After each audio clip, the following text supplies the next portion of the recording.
दिवाली पर आप क्षेत्र के लोगों को क्या संदेश देना चाहते हैं? देखिए, दिवाली हम हिंदुओं के लिए एक वो पर्व है जिसमें श्री रामचंद्र जी वनवास काटकर युद्ध लड़कर विजयी होकर जब वापस आए थे तो लोगों ने उसको जश्न के रूप में मनाया था।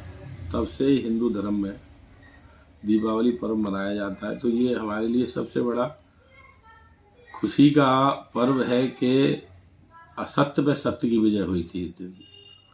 जिस तरीके से हिंदू धर्म में आज के दिन सफाई वगैरह करना, अच्छे अच्छे कपड़े पहनना और घर में दीपक जलाना, माला वगैरह लाकर लक्ष्मी गणेश जी का पूजन करना, तो ये संस्कार हमारे हिंदू धर्म में ये सिखाते हैं कि जो आने वाली पीढ़ी है वो ये भूलती जा रही है कि हिंदू धर्म क्या है। तो उसके अकॉर्डिंग जैसे भगवान रामचंद्र जी थे, हनुमान जी थे और जो उस समय रावण भी था, तो इन सब चीज़ों के जो कथाएं, जो रामायण है, जो पुराण है, वो इन त्योहारों से ये प्रदर्शित करते हैं युवा पीढ़ी के लिए, नई पीढ़ी के लिए कि यह भी एक सत्य घटना है जिस पर हम लोगों को विचार करना चाहिए। तो दीपावली एक बहुत ही उज्जवल, हम लोग बड़ी खुशियों से शाम को पटाखे वगैरह चलाकर बच्चों को मिठाई वगैरह वितरित करके और लक्ष्मी पूजन करके बड़ा धूमधाम से मनाते हैं। और मेरा सभी शहरवासियों से निवेदन है कि अपने बच्चों को पटाखों से दूर रखें, क्योंकि ये हानिकारक केमिकल से बनते हैं जिससे क्षतियाँ होती हैं। तो खुशियों को कहीं होकर गम में ना बदला जाए।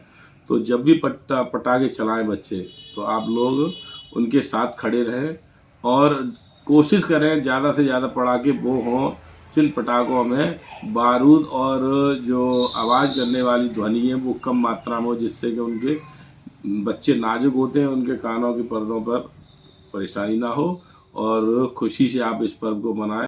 हैप्पी दिवाली।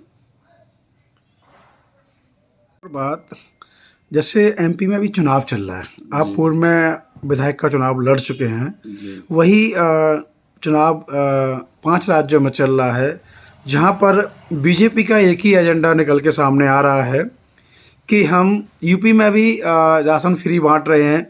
तो मध्य प्रदेश में भी इन्होंने मतलब अनाउंसमेंट किया है कि 5 साल तक हम लोगों को राशन मुफ्त दिलाएंगे। शिक्षा की कोई बात नहीं कर रहा है, बेरोजगार की कोई बात नहीं कर रहा है। जहाँ भी देखो, चाहे वो प्रधानमंत्री मोदी हों, चाहे वो योगी आदित्यनाथ क्यों ना हो, सब जगह राशन फ्री बांटने की बात कर रहे हैं। इस पर आप क्या बोलना चाहेंगे? देखिए, जो भाजपा सरकार है वो झूठों की सरकार है। उन लोगों ने हमेशा जनता के साथ छल करने का, जनता को ठगने का और बेरोजगार करने का काम किया है। आप ये देख लीजिए कि माननीय प्रधानमंत्री नरेंद्र मोदी जी को लगभग 9 वर्ष से अधिक होने को आ रहे हैं प्रधानमंत्री बने हुए, तो मात्र कागजी रूप में फोटो स्टेट कराने का इन्होंने काम किया है। धरातल पर कोई भी जनता को ऐसा कार्य नहीं करके दिया है जनता ने ये महसूस किया हो कि हमको कुछ मिल रहा है। अब रही बात अनाज फ्री बांटने की, लोगों को ये आत्मनिर्भर क्यों नहीं बनाना चाहते, लोगों को भिखारी क्यों बनाना चाहते हैं? क्योंकि इनकी मानसिकता है राजाशाही। इनकी मानसिकता है राजाशाही, क्योंकि ये चाहते हैं कि लोग गुलाम बने रहें और गेहूं चावल और खाद्यान्न तेलों पर व खाने पीने पर ही ध्यान रखें। ये आगे कोई विकसित होने वाली पीढ़ी ना बन जाए, इसलिए इनको विकास से रोका जा रहा है। तो ये जनता को बहुत ही गंभीरता से सोचना होगा। हाल ही में जैसा अभी आपने बताया कि एमपी में चुनाव हो रहे हैं, तो वहाँ तो भाजपा की बहुत ही करारी हार होगी, क्योंकि जनता ये जान चुकी है यूपी की व ऑल ओवर इंडिया की कि जिस तरीके से उन्होंने झूठे वादे किए 15 लाख रुपए खाते में आएंगे, फिर माननीय अमित शाह जी कहते हैं ये तो एक जुमला था, प्रधानमंत्री जी कहते हैं कि हम लोग आईटी कॉलेज हर महीने में 6 बना रहे हैं, जबकि अभी तक 9 साल की सरकार में उन्होंने अगर 6 भी बना दिए हों पूरे, तब भी उनकी कुशलता मानी जाती। तो मेरा तो यही मानना है कि झूठों की सरकार है, जनता जान चुकी है, इनको खाद फेंकेगी। एमपी में तो इनका सफाया होना ही है, लेकिन आने वाले समय में यूपी में भी होगा। और रही बात इनकी कि जो इन्होंने फ्री राशन का जो प्रोपगंडा चलाया है, अब जनता उसके बहकावे में नहीं आनी है और जनता अपना सेल्फ होकर निर्णय लेगी और उनको उखाड़ फेंकने का काम करेगी। बहुत बहुत